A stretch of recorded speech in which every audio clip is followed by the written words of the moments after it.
Je pense qu'il faut retenir 3 chiffres et pas un seul.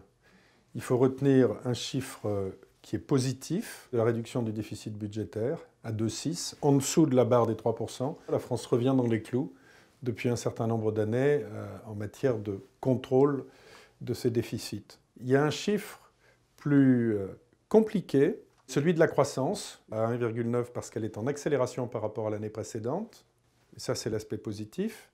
L'aspect plus contrasté, c'est qu'elle est de plus d'un demi-point inférieure à ce qu'est la croissance du reste de l'économie européenne.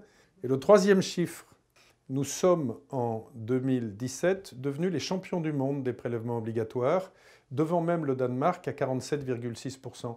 Donc ces 3 chiffres résument ce qu'est l'équation française. Nous bénéficions d'une accélération de la croissance. Nous n'avons pas encore réduit la dépense publique d'une manière qui nous permette de réduire significativement les prélèvements obligatoires. Je pense qu'il y a un élément fondamentalement positif. La France est de retour sur la scène politique et sur la scène économique internationale avec une vision et une volonté. Je pense qu'il y a de l'action.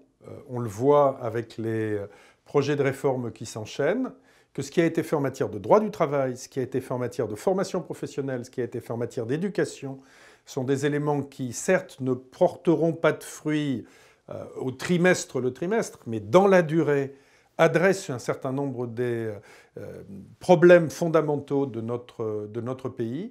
Je pense que la vision qui a été affichée en matière européenne était nécessaire. Il y a bien longtemps qu'il n'y avait pas eu l'expression d'une vision aussi profonde.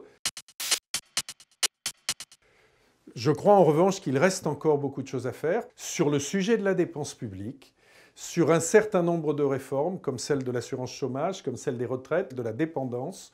Nous voyons bien que la France est en retard par rapport à un certain nombre de ses voisins.